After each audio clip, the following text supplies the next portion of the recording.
How well do you think you can drive blindfolded? I know that sounds ridiculous, but that is the equivalent of driving intoxicated. We know that it is illegal and even dangerous and deadly, yet many of us continue to do it anyway. Perhaps we feel invincible, or perhaps our desire for instantaneous communication outweighs our fears. Or maybe we are too ignorant to realize how deadly this behavior can be. In 2018, 6.5 trillion text messages were sent. That is 18 billion per day. While texting is okay, I urge you to not do so behind the wheel.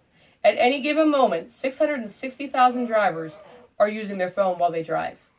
According to M.E. Williams and Learning from the Past, Texting While Driving, distracted driving is defined as a delay in recognition of information needed to accomplish the driving task because some event, activity, object, or person within or outside the vehicle compels or induces the driver's shifting attention away from the driving task. Driving with the distraction of writing or reading a text message, also known as intoxicated, is the most common form of distracted driving. This includes reading or viewing material on your phone and writing or sending a text message or an email. According to Distracted Driving Prevalence, Problems, and Prevention, these distractions can be visual by taking your eyes off the road, manual by taking your hands off the wheel, or cognitive by taking your mind off of what you are doing. It takes an average of 3 seconds of distraction for any accident to occur. The average amount of time taken to type a text message is 5 seconds.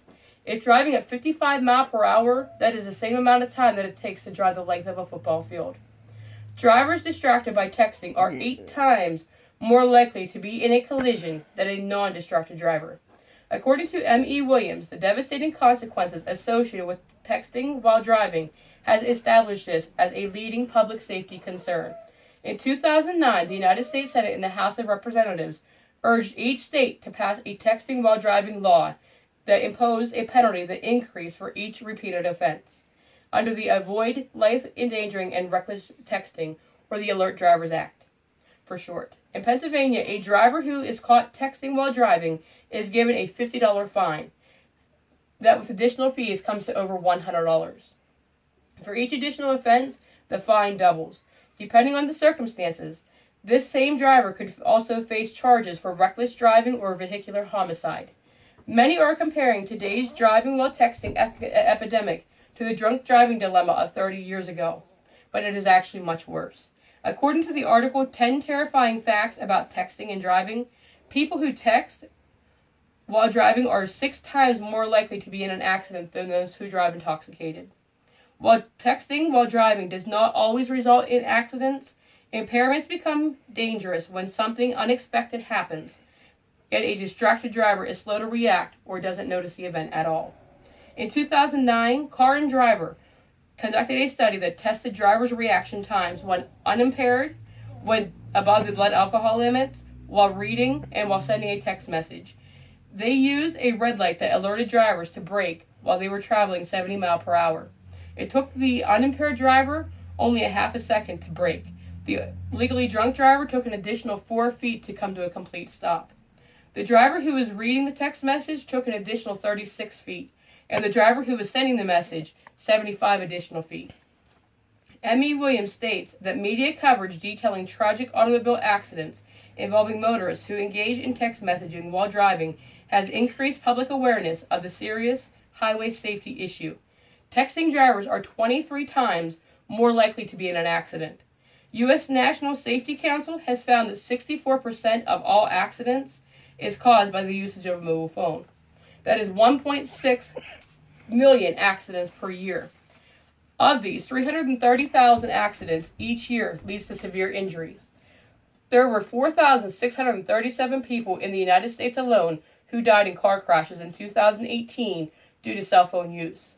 One of these devastating accidents occurred on November 28, 2010, when Nina Todd and her 2 young sons were struck head-on, leaving Nina seriously injured and killing her sons. Police later reported that the other driver was speeding, texting, and passing in a no-passing zone when the accident happened. Nina Todd has since assisted in the formation of Raising Awareness Involving Distracted Driving, or RAID, which visits high schools nationally to share the dangers of texting while driving. Another happened on May 7, 2013, when Daniel Gallatin, who was a firefighter and a military veteran, was killed when an SUV struck his motorcycle from behind, leaving Gallatin pinned and dragged 100 feet. As a result, Governor Tom Wolf signed in Daniel's law in November 2016, which can add up to 5 years to a prison sentence for vehicular homicide if it is a consequence of texting. On March 21, 2012, Christina Scott, who was a good friend of my family, was killed on 119 after a double-box FedEx truck had collided with her broken-down car. The driver of the tractor-trailer was texting at the time of the accident. She had gone to the trunk of her car to retrieve something seconds before the truck collided with the back of her vehicle, pinning her and killing her instantly, and critically injuring her 2 foster sons who were in the back seat. In closing, I want to remind you that no text message is more important than a human life. I challenge you and myself to stow your phone when you go. Leave the cell phone alone, out of reach and out of sight.